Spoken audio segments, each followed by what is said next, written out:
Overwhelmed by all the buzzwords around future-ready skills that you should be teaching? Frustrated knowing that the system won't catch up fast enough to support you? Well, then join us for part 2 of this 5-part series on the top skills for the future, where we'll cover practical, actionable ways educators can build these skills right in their classrooms or online spaces. By the end of this video, and the entire series, I promise that you'll have a wealth of new AI-resilient assessment ideas that drive the teaching of critical skills that you can implement in your classrooms for 2025 and beyond.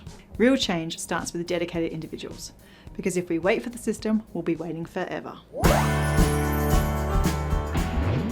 Hi, I'm Bianca Raby, CEO of Opeva, an e-learning company I've led for over 5 years.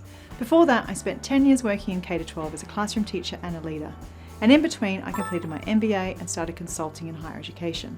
So before we dive in, a huge thank you to you for choosing to spend your time here.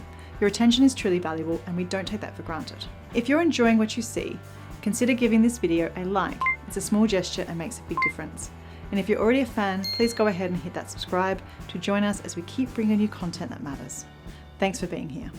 Okay, so this video is going to dive into what it really takes to cultivate creativity and innovation. So just so we're on the same page, let's define each. Creativity is the ability to generate original ideas, think outside the box, and approach problems or situations from fresh perspectives. It involves using imagination to create new possibilities, find unique solutions, or express oneself in novel ways. Innovation builds on creativity by taking new ideas and transforming them into practical applications that offer value or solve problems. It's the process of implementing creative ideas in ways that improve products, processes, or services. Why do we see them clustered together? Because they represent 2 essential stages in the process of bringing new ideas to life. Creativity is the initial phase. It's where unique, imaginative ideas are generated, and innovation follows as the next step, focusing on refining and implementing those ideas into practical, impactful solutions. And the ability to approach problems with fresh perspectives is an increasingly valuable skill. It is a human skill that AI cannot replicate at this moment in time.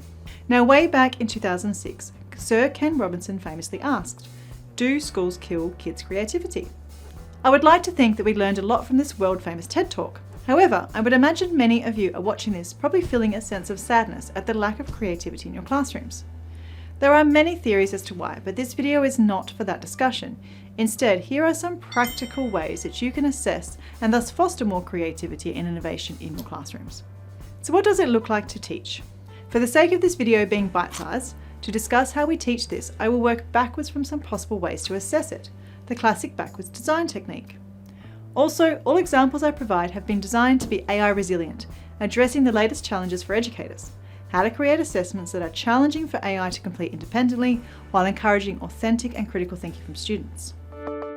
Assessment strategy 1, a creative solution pitch. The task.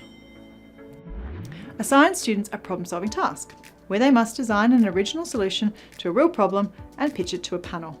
These could be teachers, peers, or even local industry experts, as they would be in the real world, startup or Shark Tank style setting.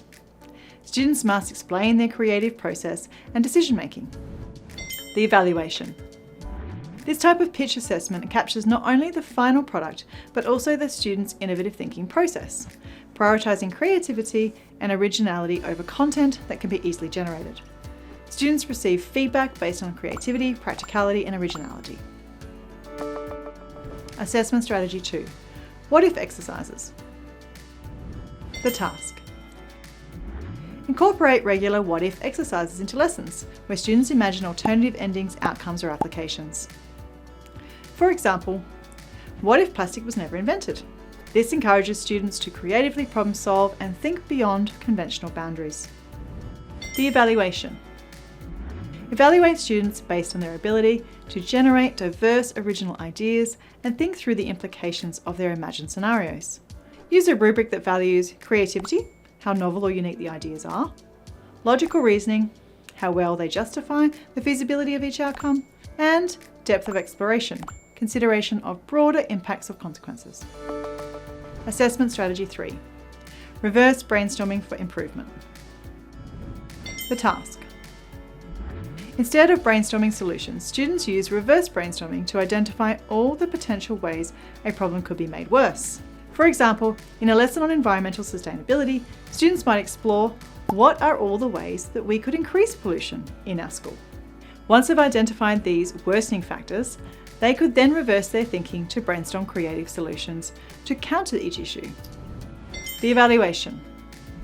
Evaluate this task based on students' ability to think broadly and imaginatively about problems, their depth of analysis, and identify negative factors, and the creativity of their solutions to reverse these issues. Look for originality in both the worsening scenarios and the proposed solutions, as well as logical thinking as to how they plan to counteract each negative factor. The task's dual focus, analysing a problem from both negative and positive angles, encourages critical thinking and innovation, assessing students' capacity to redefine challenges and respond with creative, actionable ideas. These 3 assessment strategies encourage students to think creatively and critically by designing original solutions, exploring alternative scenarios, and analysing problems from unconventional angles. They also can all be adjusted for age and context.